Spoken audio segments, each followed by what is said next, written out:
A reading from the first book of Samuel. David spoke to Saul, "Let your majesty not lose courage. I am at your service to go and fight this Philistine." But Saul answered David, "You cannot go up against this Philistine and fight with him, for you are only a youth, while he has been a warrior from his youth." David continued, "The Lord who delivered me from the claws of the lion and the bear will also keep me safe from the clutches of this Philistine." Saul answered David, "Go, the Lord will be with you." Then staff in hand, David selected 5 smooth stones from the wadi and put them in the pocket of his shepherd's bag. With his sling also ready to hand, he approached the Philistine. With his shield bearer marching before him, the Philistine also advanced closer and closer to David. When he had sized David up, and seen that he was a youthful and ruddy and handsome in appearance, the Philistine held David in contempt. The Philistine said to David, "I am a dog that you come against me with a staff." Then the Philistine cursed David by his gods and said to him, "Come here to me, and I will leave your flesh for the birds of the air and the beasts of the field." David answered him, "You come against me with sword and spear and scimitar, but I come against you in the name of the Lord of hosts, the God of the armies of Israel that you have insulted. Today the Lord shall deliver you into my hand. I will strike you down and cut off your head. This very day I will leave your corpse and the corpses of the Philistine army for the birds of the air and the beasts of the field. Thus the whole land shall learn that Israel has a God. All this multitude too shall learn that it is not by the sword or spear that the Lord saves. For the battle is the Lord's, and he shall deliver you into our hands." The Philistine then moved to meet David at close quarters. When David ran quickly toward the battle line in the direction of the Philistine, David put his hand into the bag and took out a stone, hurled it with the sling, and struck the Philistine on the forehead. The stone embedded itself in his brow, and he fell prostrate on the ground. Thus David overcame the Philistine with the sling and stone. He struck the Philistine mortally, and did it without a sword. Then David ran and stood over him. With the Philistine's own sword, which he drew from his sheath, he dispatched him and cut off his head. Verbum Domini.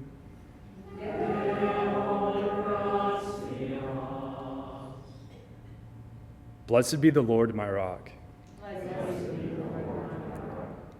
Blessed be the Lord, my rock, who trains my hands for battle, my fingers for war. My refuge and my fortress, my stronghold, my deliverer, my shield in whom I trust, who subdues my people under me. O God, I will sing a new song to you.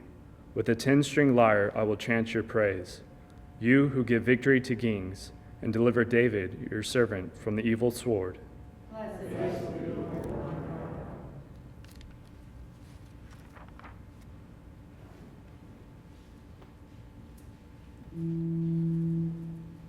Alleluia, alleluia, alleluia, alleluia,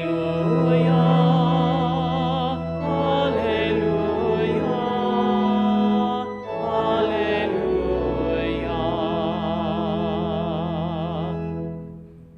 Jesus preached the good news of the kingdom and healed all who were sick. Alleluia, alleluia, alleluia.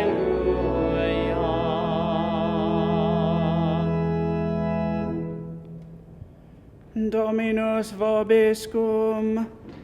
Et cum spiritu tuo. Lectio Sancti Evangelii secundum Marcum. Gloria a tibi, Domine. Jesus entered the synagogue.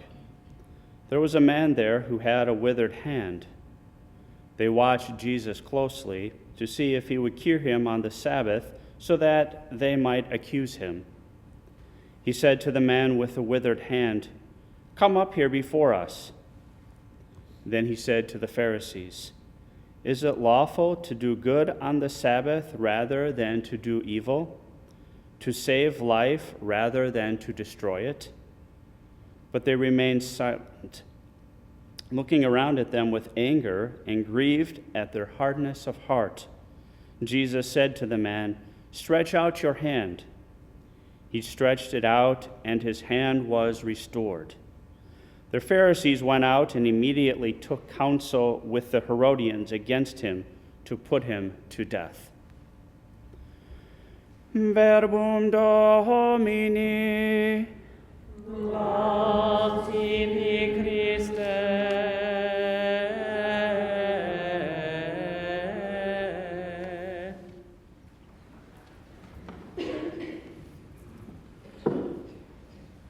We have just finished Advent and Christmas, and we are not quite in the season of Lent, and yet I am wearing violet. And the question is why? And it is because today, on January 22nd, the Catholic bishops of our country, with the approval of the Holy See, have made January 22nd a day of prayer for the legal protection of unborn children.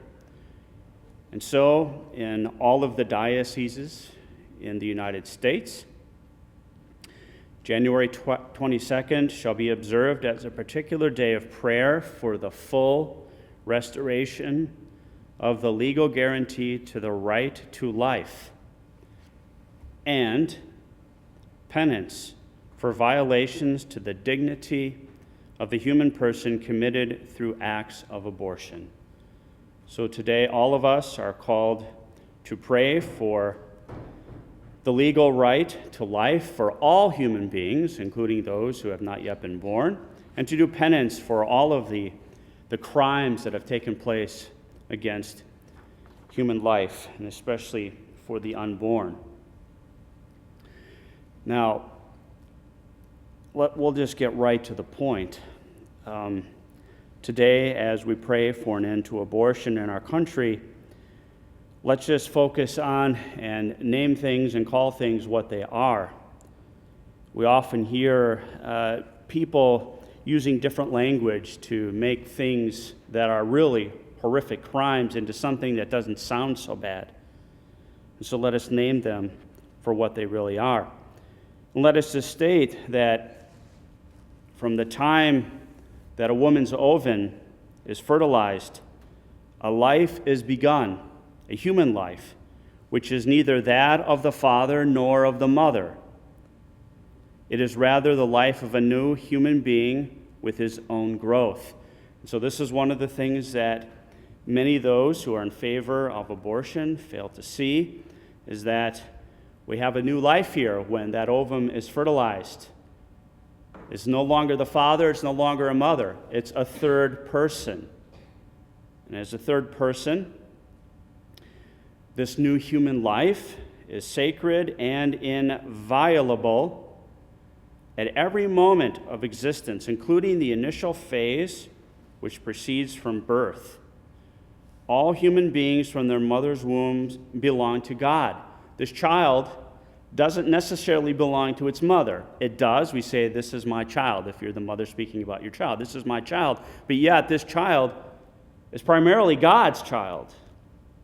And the mother does not have the right to destroy this child, this other human, this third human life in the mixture, if you will. In fact, the mother has every obligation to protect that human life and to do everything she can to make sure that that human life is preserved and has ability to grow and to live. And there are no privileges or exceptions for anyone. No government, no institution, no human being, no group of human beings, no one has an exception or a privilege to take and decide whether another human being especially this unborn baby, has a right to live or to die. It makes no difference whether one is the master of the world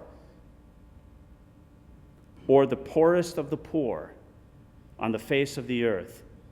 Before the demands of morality, we are absolutely equal.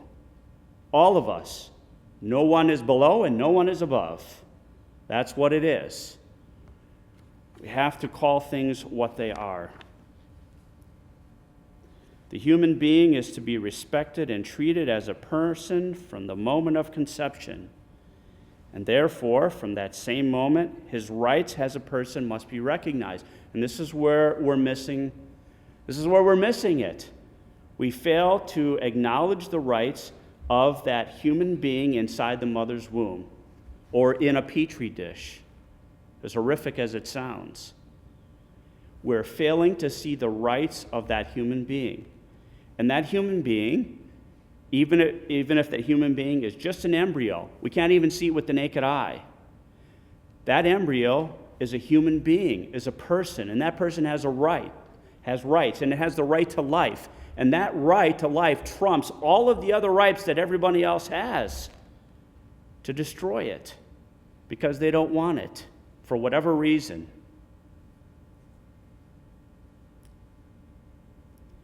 And so, if we look at God's commandment, you shall not kill, it extends to the unborn child as well. From the moment of conception, that human being is a human person with rights, and they must be respected. Without any kind of blush, without any kind of compromise, without any kind of exception. And so no circumstance, no purpose, no law whatsoever can ever make licit an act which is intrinsically illicit. Abortion is intrinsically evil. Under no circumstances can it ever happen, ever. There's no moral justification for it, since it is contrary to the law of God and is written in every human heart, knowable by reason itself and proclaimed by the church. And so by reason itself, we know that this is the moral law. And through divine revelation, we know that this is the law. We have to carry it out. And so we have an eclipse. We have an eclipse of conscience. People, for whatever reason, their morality, their moral compass is completely thrown off when they think that it's okay to kill an unborn baby. And so Pope John Paul II defined what abortion is, and he said, procured abortion is the deliberate and direct killing, by whatever means it is carried out, of a human being in the initial phase of his or her existence, extending from conception to birth. That's what an abortion is.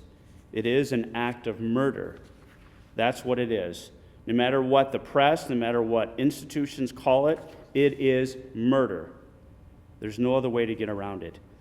And so what is very alarming, not only this very fact, but what is really alarming is that we have many international institutions, foundations, and association groups of people which systematically campaign for the legalization and spread of abortion in the world.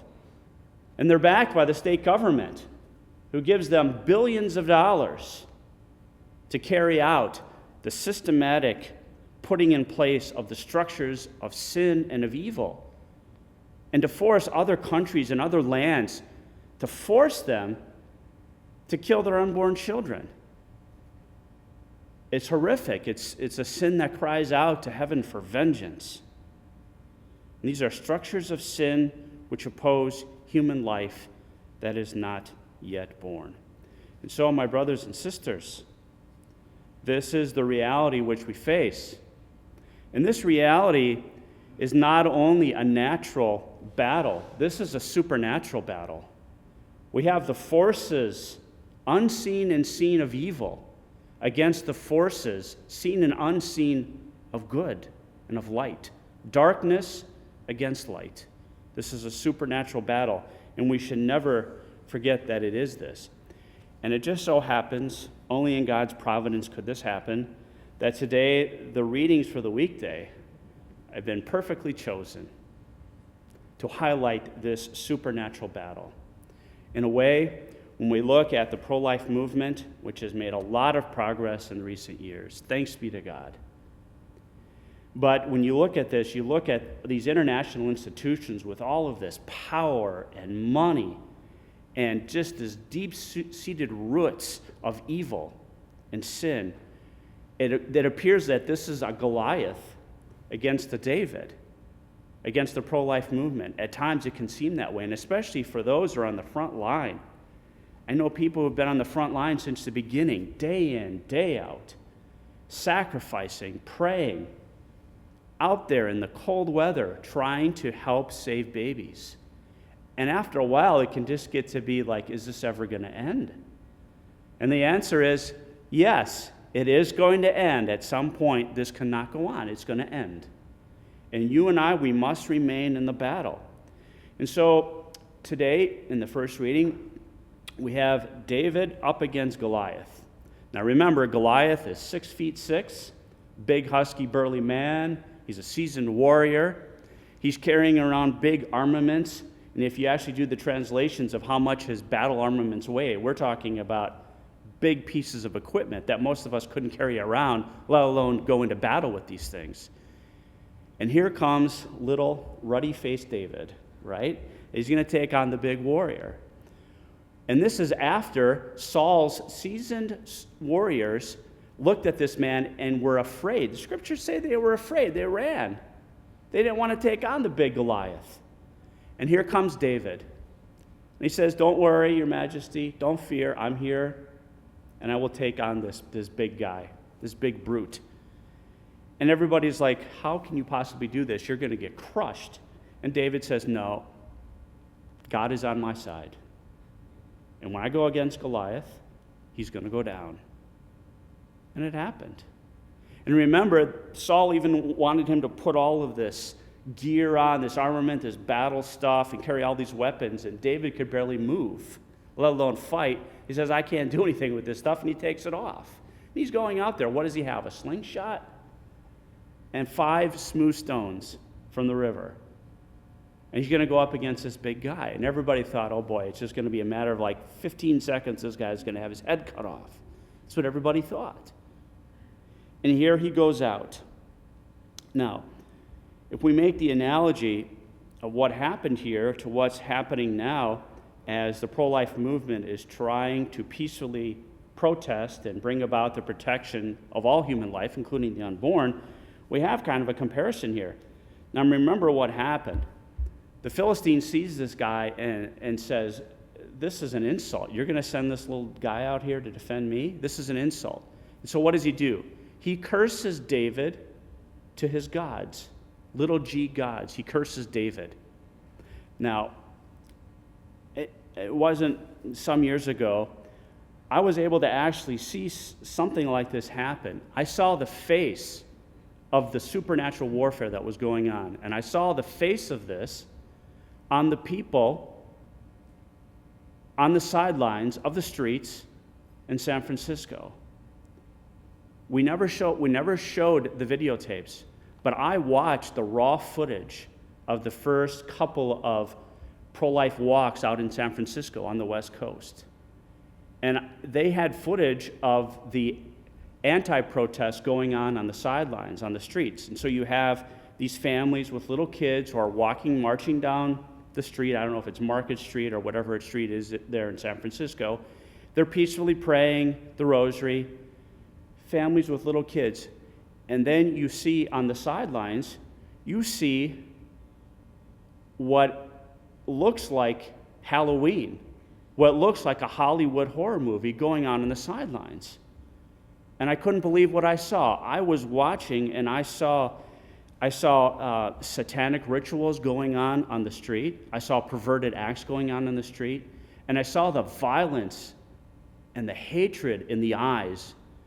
And the things that were being said to these families with the little children were obscene, pornographic. Pornographic violence was being thrown at these people. And there were other things that were being thrown, physical elements being thrown at these peaceful people who were praying. And it was horrific. And you really saw what was going on here. You saw the face of evil against the face of good. When they started that walk out there, they stirred up the pot. They went into the enemy's territory, right into the belly of the beast. And it caused a lot of uproar. And you saw the supernatural battle go down. And so in a way, they were cursing the pro-life movement out there to their gods in a certain sense. But David says to Goliath, you know, I come out here, and with God on my side, I'm going to kill you, and I'm going to cut off your head. And probably the Philistine was just more emboldened. Goliath was just more emboldened. So David takes his little rock, his smooth stone, shoots it, hits Goliath right in the forehead. He goes down, grabs his sword, and cuts off his head. David by himself could not beat Goliath. David and God could beat Goliath. For you and for me, it's going to be pretty difficult if we went up against this Goliath of the pro-death movement, the abortion industry, by ourselves. Without God, it would be pretty much an insurmountable task. But if we have God on our side, the pro-life movement with God, eventually Goliath is going to go down. But God does depend on us to stick into the battle, that you and I have to be on the front lines. We have to engage in legal battles. And we have to defend the right to life of all human beings, including the unborn in the womb. And we should not lose courage. Don't lose courage. We have God on our side, and if we trust in Him, the battle will come to an end, and life will be victorious. It's an absolute, and it isn't going to change. And so I encourage all of you who are on the front lines, engage in this battle, putting up with only God knows what. Stick with it. We need you. Keep going. And before, and as I conclude, I just want to share with you one little story that took place some years ago, and many of you know better than I about this story. If I can find it here. And I came across this little article yesterday that was written by a Dr. Edward Mulholland. I don't know who this man is, but he wrote a little column here. And he says, you know, after all these years of the conversion of one of the biggest abortionists in the United States, that back then, 20 years ago, one of the biggest abortions in the United States had a conversion and became now one of the die-hard pro-life advocates in the United States, one of the biggest ones. And so this Dr. Edward Mulholland interviewed this man and said, well, what finally brought about your conversion from killing babies to now defending them with all the zeal? And so he interviewed him and asked him this question, and the answer was, it wasn't some brilliant argument that suddenly made him see the light, says Dr. Edward Mulholland. It wasn't that at all. Do we still need to do that? Yes, we need to engage in this dialogue with those who don't see the dignity of all human life. It wasn't that he hadn't thought his position through, that he was waiting for some kind of a rhetorical argument to find a chink in his armor, the armor of death. But it was the witness of people in the pro-life movement, not the ones who shouted at him, who condemned him, but those who loved him prayerfully and silently at first, and then who made his acquaintance and bridged one of the widest cultural gaps in our country. He was loved into the pro-life movement by people who sacrificed for him and whose witness of joy and fulfillment showed him a happiness deeper than what he thought he was purchasing for himself and his patients through abortion. This is what Pope Francis has been telling us ever since he was elected the Pope. Witness, witness, witness. You have to live your faith. And when people see that, they're attracted. And God's grace can work conversions in the most hardened of hearts.